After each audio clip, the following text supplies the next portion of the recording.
Houston, Texas. Some say it's the new Web3 startup capital of the world.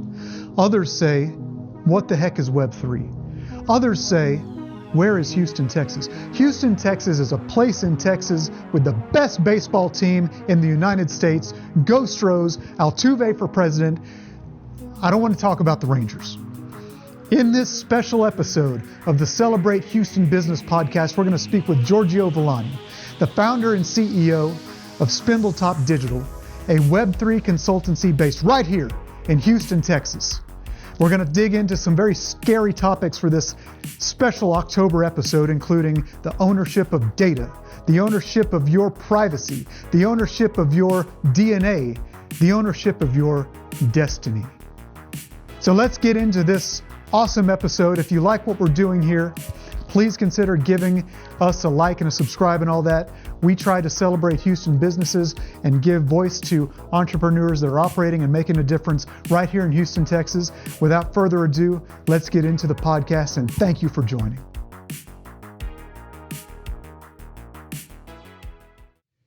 Well, we have Giorgio Villani here of Spindletop Digital, and we're going to speak with him. He's a Houston business owner in the Web3 and application development space.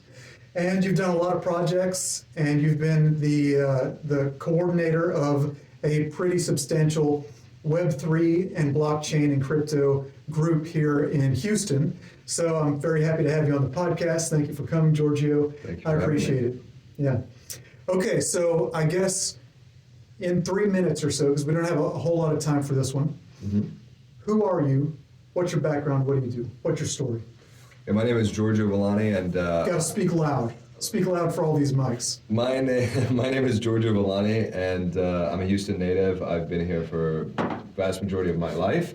I went to Memorial High School, and then I went to the University of Houston. I got a degree in economics, and for the past 10 years, I've been working in oil and gas. First in inspections, and then for 2 years, and about 8 years in trading. I worked for a company called Coke Minerals and Trading. They did freight, specifically freight, which was an international shipping, commodity trading.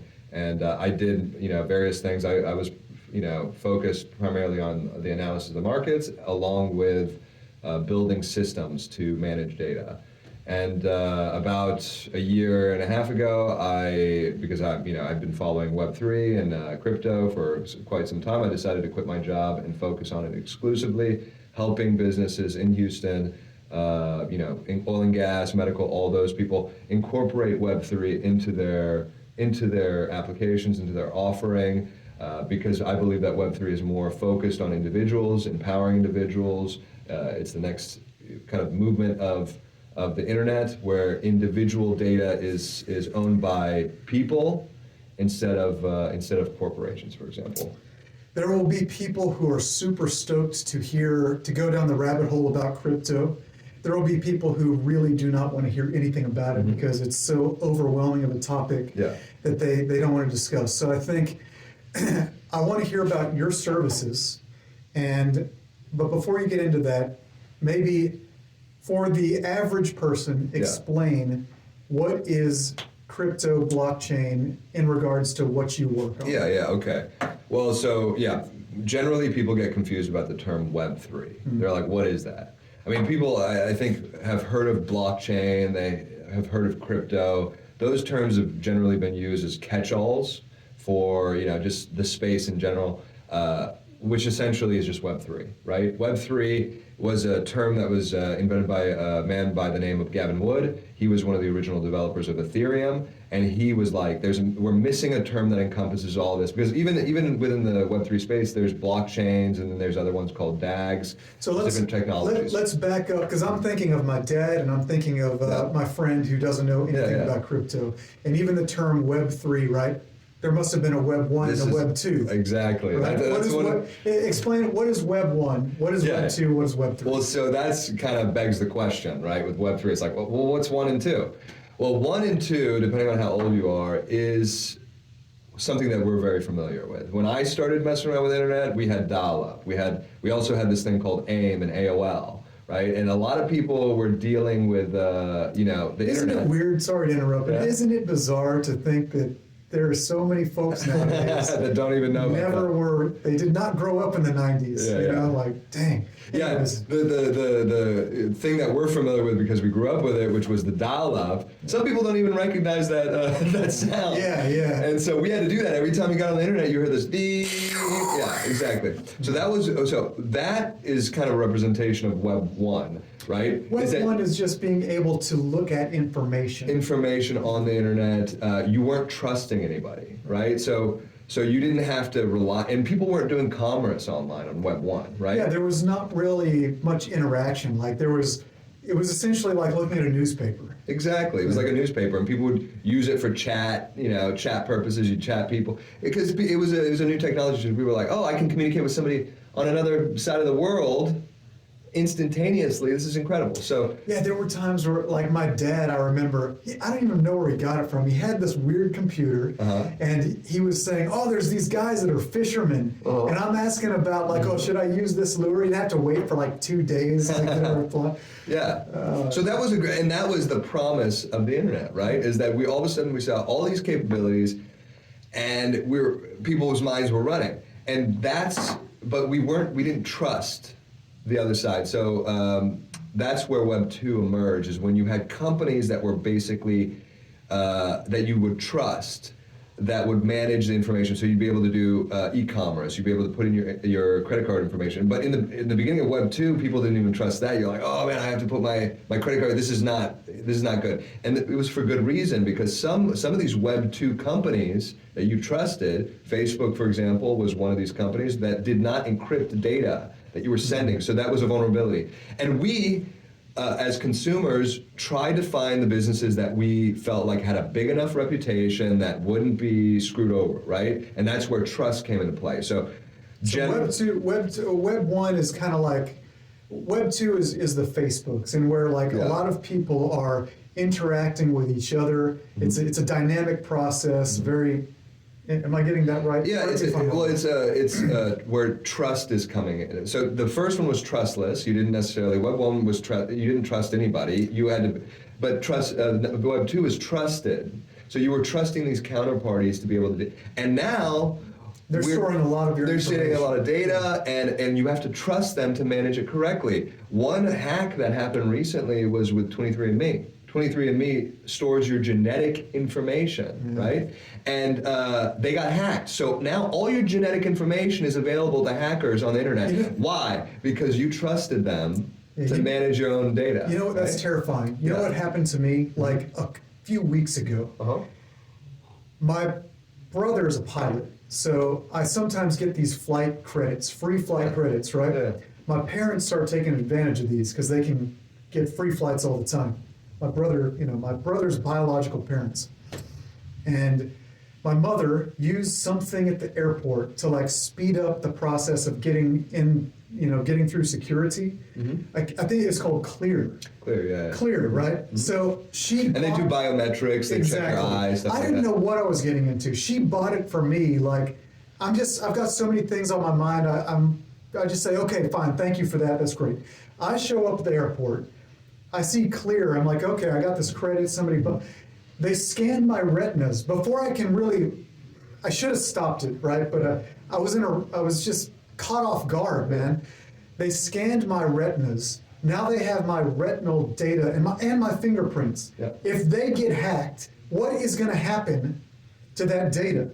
Yeah. Somebody's going to buy that information on the dark web, commit some crime. It's horrendous. Dang. Now your genetic information is up for grabs, and this is an artifact of Web 2. This is all the result of you not owning your own data. Yeah. Okay. And so think about it like this: genetic information. This is the reason why I give this as an example is because it's literally the worst case scenario. They could take some cells and they could use now your genetic information and place it in different things. So not only could, in this day and age, you can't trust the visual information that you're getting in through video. You can't trust the voice because all that can be generated via AI. You can't check that somebody actually doing something because you got deep fakes. You can't even trust the genetic material that you find at a location. This is like day zero now, right? And it's all because Web 2 was created, and we trusted these counterparties. Now, Web3 is what we believe in the space is the solution, is that rather than it being in one place, it's distributed to all the individuals. So now I have to grant access. They don't even store my credentials. A Web3 application doesn't store your credentials. All the information is encompassed in your identity, which you control 100%. So if somebody needs, so a perfect example is medical. If somebody wants to get your medical information, they don't go to the repository that has your information, they go to you. And then you decrypt it and send it to them. They never get access directly to it. They never store your data. This happened to me Yeah. in Australia. I've never talked about this much, and I won't get into all of it, but suffice it to say, my employer was demanding my medical information. Yeah. And there was someone who had that medical information. It wasn't me. And luckily, the laws were such that my employer was not able to legally go to my medical provider or So whatever. who are you trusting in that situation? Well, You're trusting the government Exactly. to protect you. That's See what exactly I'm saying? right. Yeah, and the government easily could have simply come up with a law, emergency, whatever they want to call it. And they've done this before. They would force the medical provider to give information to XYZ. Yeah. Right? You're right. I don't have control of that. That was very annoying to me. So the To say the least. people who are excited about Web3 are excited about a fundamental right that they believe that they have. You have a right for you to own your own identity, to own your own information. You don't believe that they own your information. So it's a flipping of the script with what we believe is correct in society, right? That is a big problem, isn't it? Because dude, we don't have enough time to talk about all Well, this. let me Go ahead. back it up Yeah, and tell go you ahead. why Spindletop Digital exists. Because Spindletop Digital exists because I've already made the bet. I believe that people will drive the next change, and they'll want to have services that focus on a Web3 system. And all the companies, even large companies, because it doesn't mean that large companies are going to disappear. It just means that they have to change their business model to accommodate this new structure where they are service providers, they provide services, but you control the data. You're the one who is acknowledging all these things. And as long as you hold the keys, then we, in theory, get a better future, right? And so Spindletop Digital makes it so people who have this desire can do that, can incorporate it into their systems and their businesses, existing businesses, Web3 components. Now, there's, of course, a lot of this Web3 stuff utilizes state-of-the-art app development. We use this thing called progressive apps. That's something new that various applications within the space has come out to essentially empower individuals. Now, it's in the early stages, but this is new stuff. So people who want to also investigate in this technology, they can work with me to Do you that. provide consulting to folks who are trying to see if it's right for Yeah, them? absolutely. That's the first thing that I would do with anybody is I go through their existing systems. We try to figure out what piece makes sense, what Web3 component makes sense to incorporate in their business. Because not everything needs to be Web3, but if you have the key things, identity and things that would make sense for them to be in a Web3 space, that's what we focus on. We're not doing the whole thing. We just focus on the main ones. Can you give me an example of someone you've worked with or a business that this would be right for? Yeah, absolutely. I mean, so one of the things that I think, I've done a lot of stuff with art people, right? And so I believe they're called artists. Yeah, art people, creative people, artists slash artists. And one of the things that I do with them is, because the thing is it's not necessarily immediately obvious why an artist would start to investigate into Web3, right? But the thing about it is that it's a way for them to essentially get physical pieces of art. And in the particular situation that I'm talking about, I have an artist who is Houston-based. His name is Omar Ochoa, and what we wanted to do is we wanted to basically create a relationship between him and his patrons, because he was going to various markets around Houston and he was selling things to people directly, right? And unless you collect their email address and things like that, you really don't maintain a connection with them. And so what we were thinking about is, hey, what we can do is we can create a connection with them through this NFT, which the NFT represents the physical piece of art. And once they own that NFT, they have options. So he does every painting, physical painting or piece of art that he has an associated NFT. NFT, yeah. And until they deliver, because and the NFT is like a picture of it, or so an NFT just essentially represents ownership of something, right? so it's not necessarily, doesn't look like a piece of art necessarily. No, it could be. Yeah, I mean, it could be just like a token representation. Generally, what we use is we use the image of the piece, and it's like a claim against the actual physical piece. So they could buy it. It's almost like you go to an e-commerce site and you buy something, and they immediately go through fulfillment. Well, you might say, "Hey, I don't want to fulfill it yet. I'm moving right now. I want to own it." And so you buy it, and then they hold it until you want to redeem it, right? So it's giving optionality to the buyer. It's giving additional optionality to the buyer. It's giving some benefits to the actual artist himself, because he has a connection with their wallets, and he can actually provide them additional features later on because they're one of his original patrons. And it solves a huge issue that I've heard exists in art, which is that you can't verify the authenticity of You the art verify the piece. authenticity. But with the NFT that's associated with the authentic piece, that is not an issue anymore. It's not an issue, which is massive. Yeah, and so there's a lot of benefits: authenticity, verifying authenticity, communication between your patrons. Of course, I should back up and ask the question. Let's just say that there is a facility in which there's a lot of art. Yeah. Maybe it's even the artist's facility. He sells me the NFT, so I now have a claim on this piece of art. And I go to redeem it. Let's just say if that art has ever changed hands before, I still don't know if the one that I'm redeeming is authentic. Well, yeah, in the original,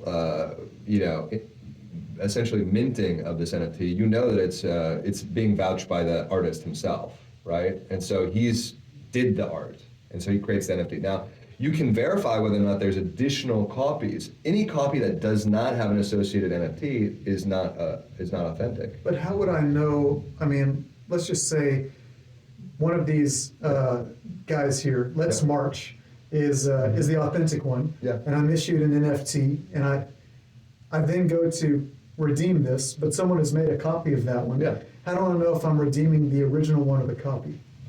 How do you know that you're redeeming the original one or the copy? Well, the original one, because you're still going to have the NFT certificate.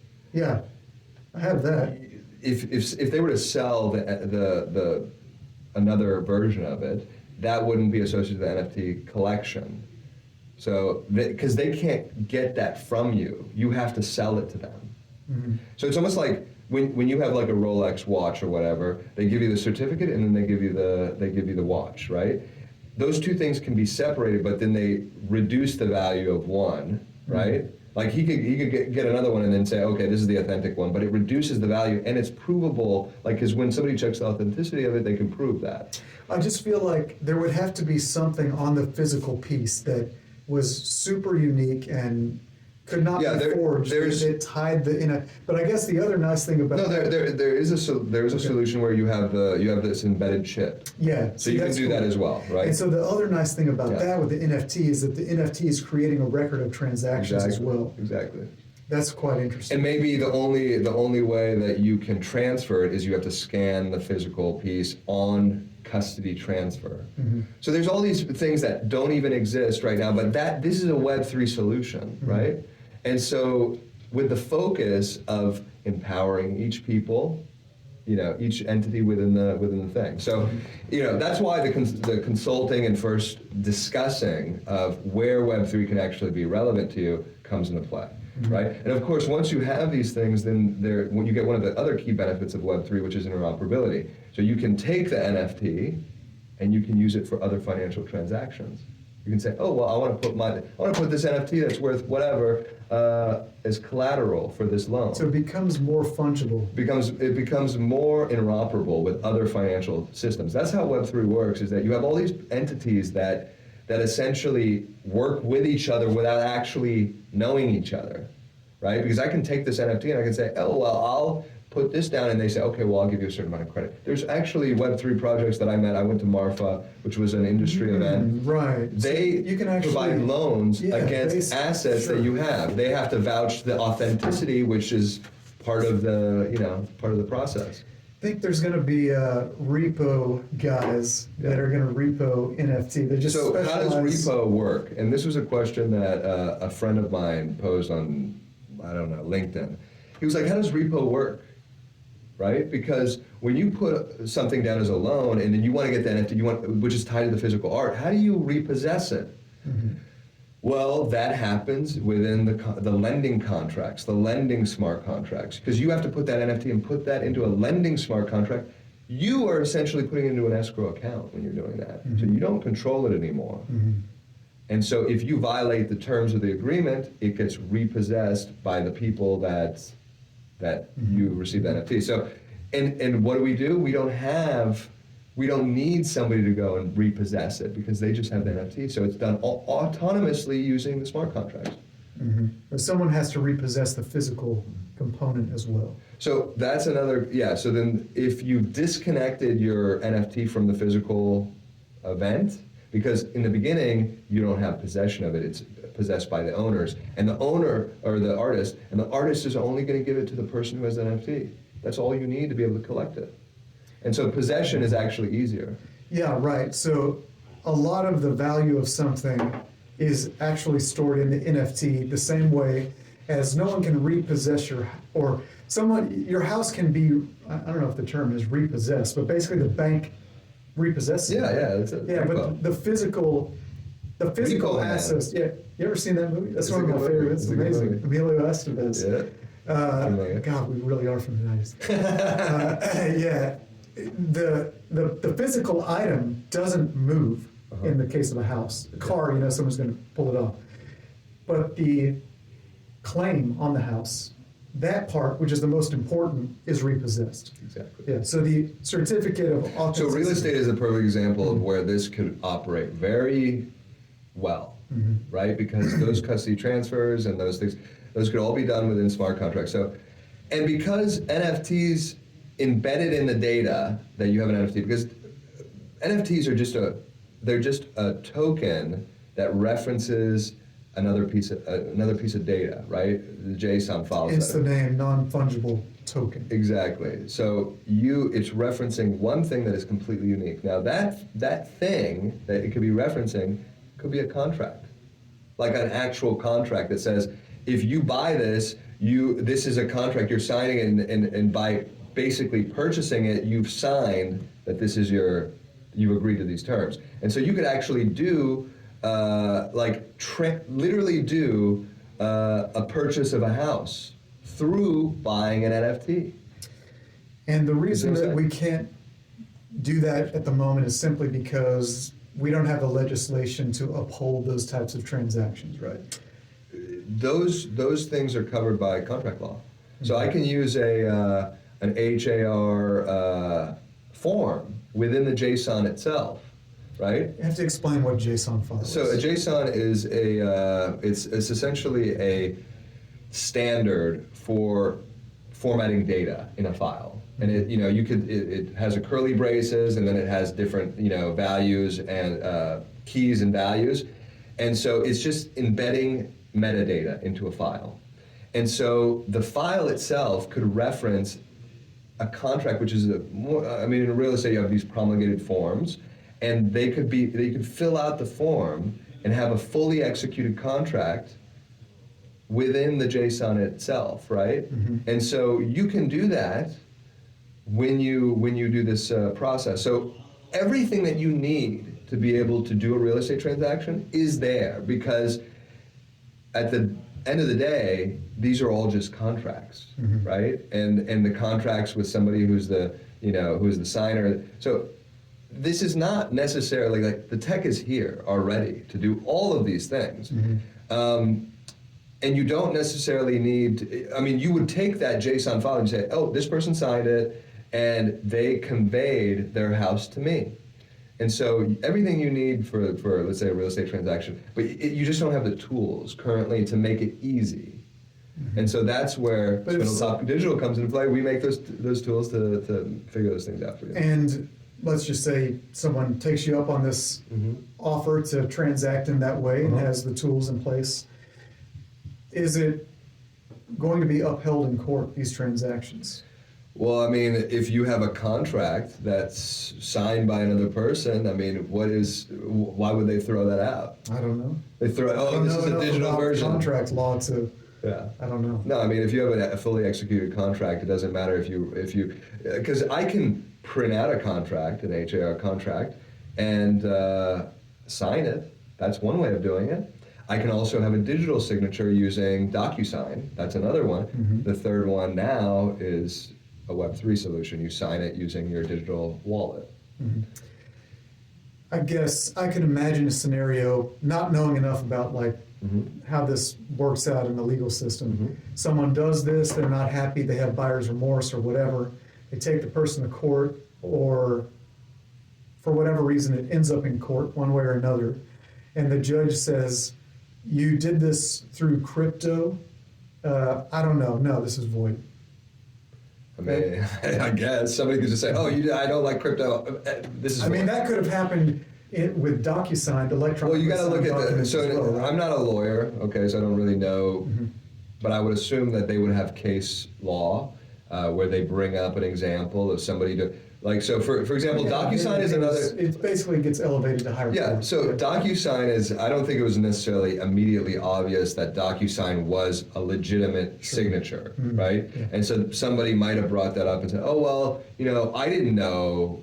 That's not my signature," or whatever. And then they'd have to. That's why whenever you do something with DocuSign, they have to provide all this additional information to validate that you're the one. Because I mean, even the signature in DocuSign is not my signature. They just use a generic signature, but they use the information that all this mosaic of information to say, okay, this person knew his account was not hacked. He acknowledges that he was the one who uses this thing, and they don't even start the communication until you do that. So, yes, in that regard, it's much more secure than writing on a piece of paper. I mean, somebody could forge that. Yeah. Archaic, I mean, exactly. So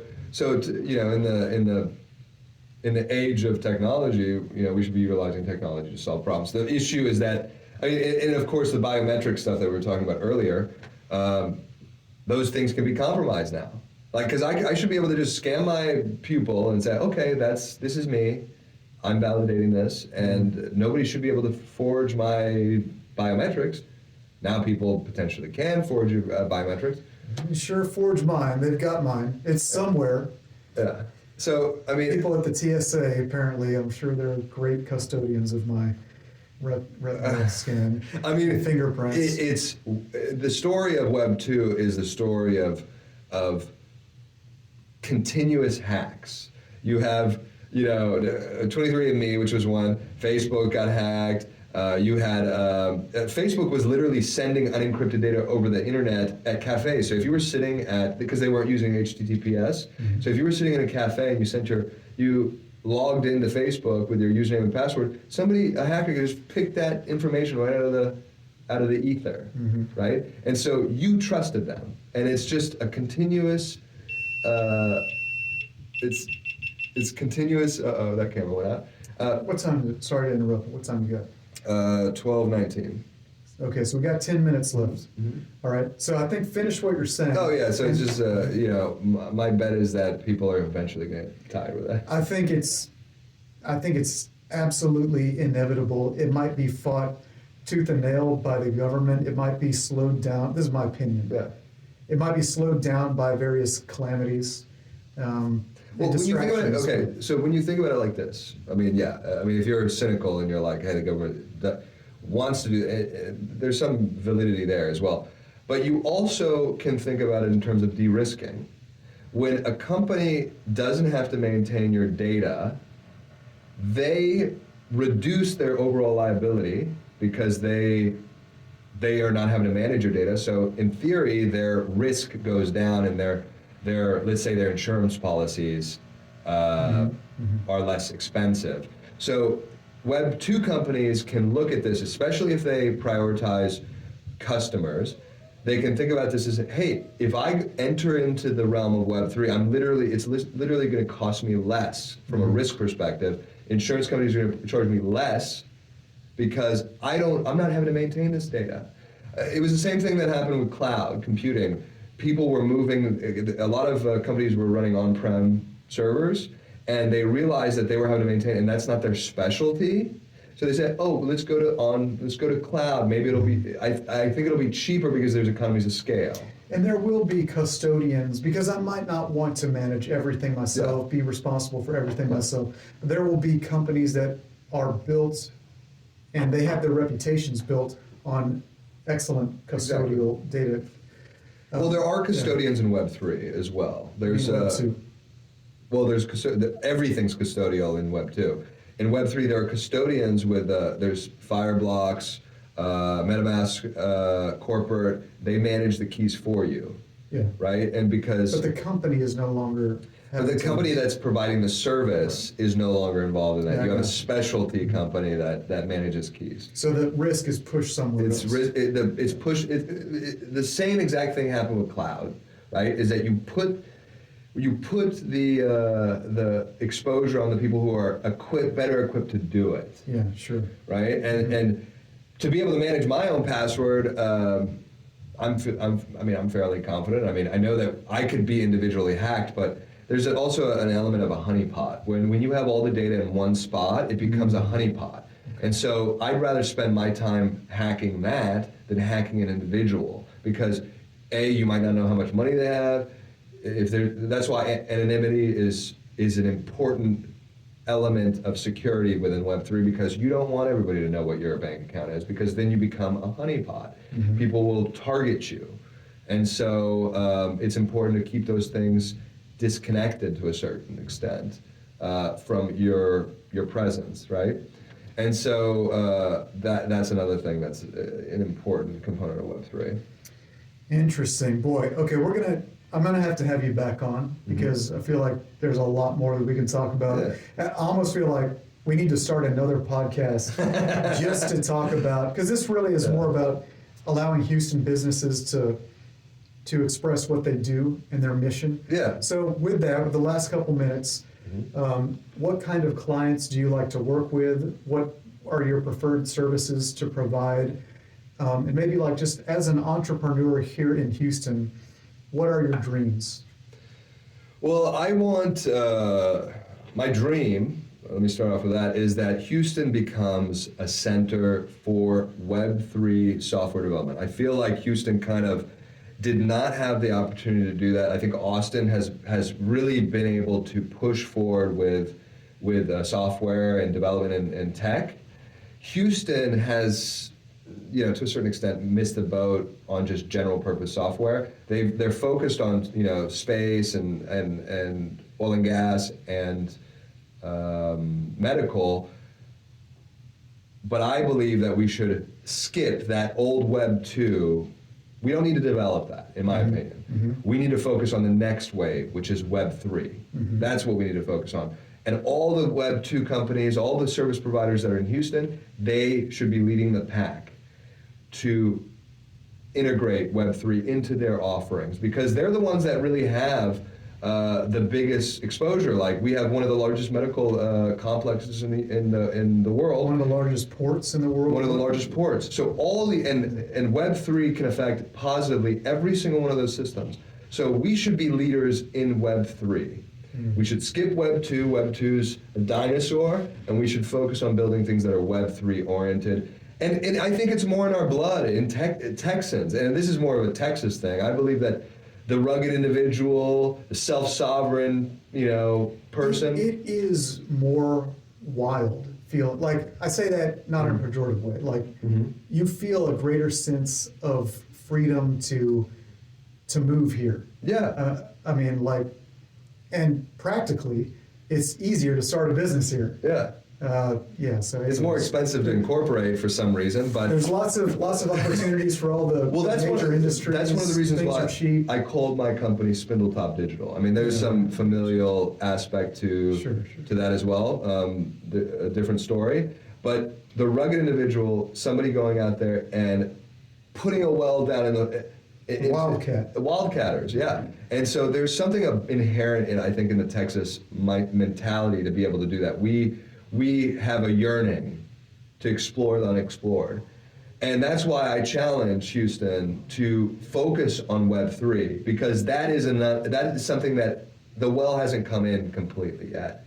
But there's going to be a lot more things that are going to pop up. And you want to focus on these things before everybody's like, it's so obvious. Like, because when that happens, to a certain extent, you've a little too late. You're a little too late. Right? You're not getting that huge first mover, advantage. And we have it. It's part of our mentality to explore, things like that. So let's revitalize and resuscitate that dynamic, and get us to focus more on exploring these things, trying new things, right? Because Houston needs to kind of, get a little bit more involved in that. Now, my ideal customer is somebody who prioritizes their customers, or my primary client is somebody who prioritizes their customers as being the most important thing, right?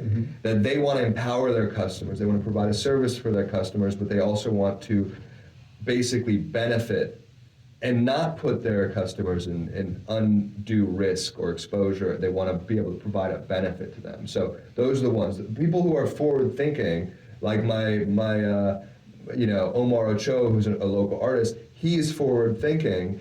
He wanted to do that with the people that he's dealing with, right? Those are my ideal clients.